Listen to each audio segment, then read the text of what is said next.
Ew, kanin tutong. Ew, yak. Ah, sardinas, yak. Ew.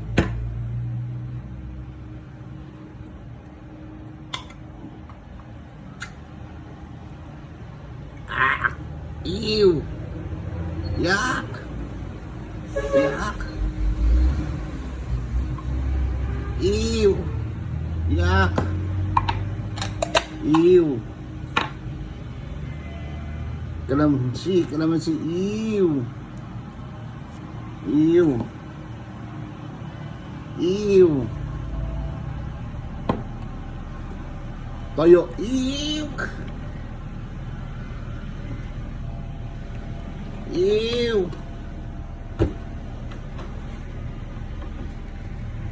Kanin may tutong. Ew.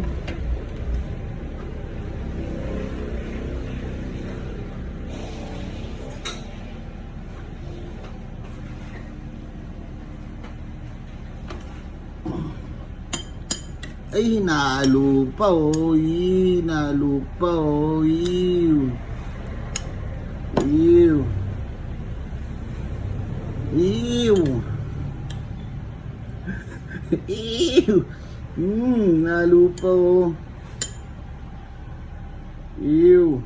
Ew mo kabaklaan mo, ew.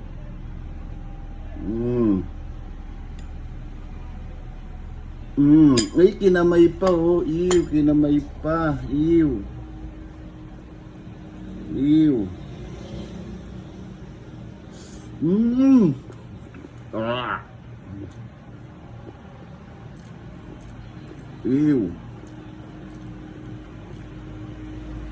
Sardinas, kaya daw kumakain yan.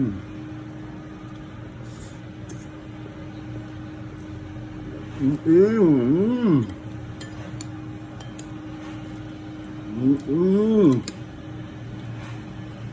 Ew. Daw kumakain yan. Sardinas. Ew. Ew, ang konti ng laman ni Meg ni Yang Towns. Ang konti. Dati yung sardin. Pagka, di ba, siksikan kayo, sasabihin sa inyo, para kayo sardinas, siksikan kayo dyan. Ngayon, hindi mo na pwede sabihin yun. Kasi sardinas, maluwag na sila sa loob.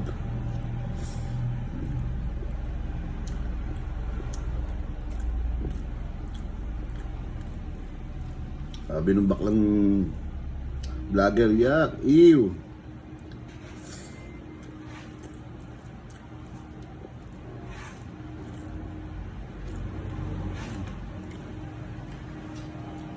Pero mga ganun. Kalokohan lang yun. Magpapataas lang ng views yun, pero di naman totoo yun. Problema, nagkamali siya ng ginawa niyang content. Ako, nagpipiling vlogger lang. Hindi naman ako totoong vlogger dahil unang-una, hindi naman tayo siguro sisikat ng tulad ng iba. Dahil mga ginagawa natin, dito lang tayo. Wala tayo magandang camera. Hindi ako marunong mag-edit.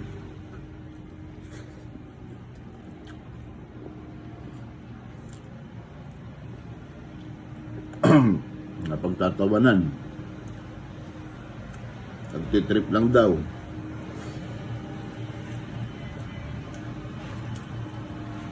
Dampak lang sa kanila. Dahil ang followers mo ngayon, 1,800 na mahigit. Salamat po sa inyo, mga boss. Kaya sineselebrate ko ng sardinas.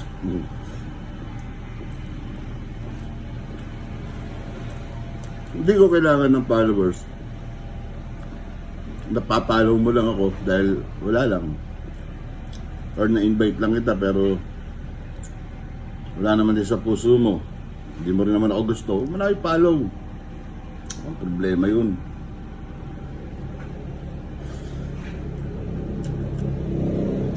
Dahil merong iilan dyan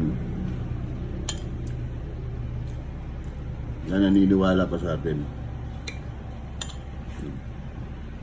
Nagla-like, nagsishare, nagko-comment, tapos nagbibigay ng advice, may nire-recommenda silang mga kainan. Salamat. Shout out sa inyong lahat. Kaya mamaya, yung kausap ko kanina, may nirekomenda siyang siomayan, simpleng siomayan lang, pero pang masa. Kaya titikman po natin mamaya yun.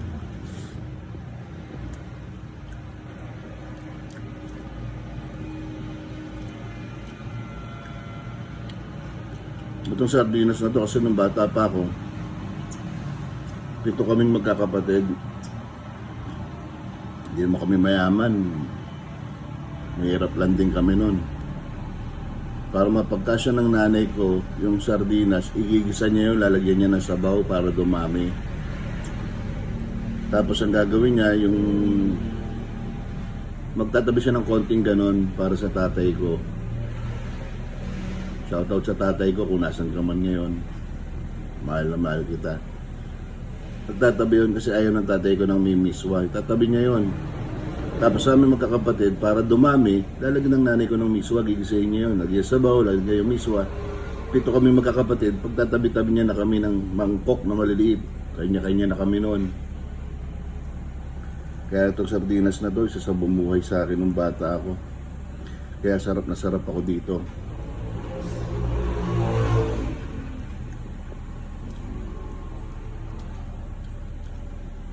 Kaya ibang kabataan dyan, dapat ma-appreciate nyo yung ginagawa ng magulang nyo.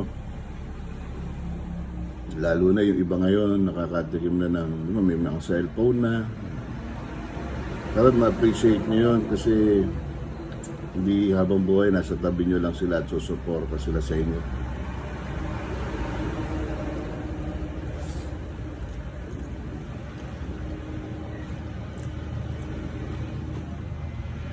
Kaya matuto kayong kumain ng gulay, lahat ng pagkain, subukan yung tikman. Huwag niyong pandidirihan. Promise, darating ang panahon, darating yung araw. Ano man ang mangyari, may panlabang ka dahil naging cowboy ka. Kung tawagin namin yung cowboy, kahit saan pwede ka.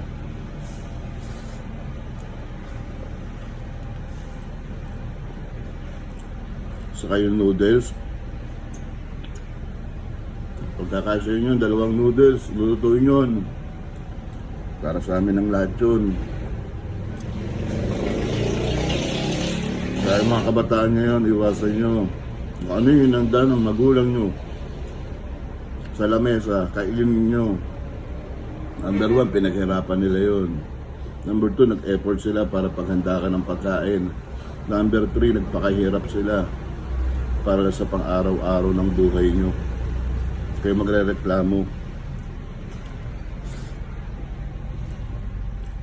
Dahil darating ang panahon, hindi mo alam. Nagkakapamilya ka, hindi mo alam kung yung na-provide ba sa iyo ng magulang mo ngayon, kaya mo i-provide sa magiging pamilya mo. Kaya wag na wag kang magiging maselan sa pagkain. Tandaan mo, yumaman ka man balang araw, umasuso ka man balang araw, o maghirap ka man, nakahanda ka. Kasi lahat kaya mo kainin. Saka lagi kayo magpasalamat sa magulang nyo. Tandaan nyo yung sinabi ko, pasalamat kayo lagi sa magulang nyo. Yung mga kabataan nyo, kung makasagot sa magulang, wagas. Lagi ako may mga, hindi naman bastos yung mga anak ko eh. Hindi sila sumasagot sa akin ng pabalang ko ano. Kaya mahal na mahal ko yung mga bata nyo. Kaya kayo, mahalin nyo yung magulang nyo. Baka hindi nyo mga sinasabihan ng I love you mama, o I love you papa, o mahal kita tay, mahal kita nay. Dapat hanggat nandiyan sila sa tabi nyo, lagi nyo sasabihin yan. Huling subo para sa ating lahat. Salamat po. Boom!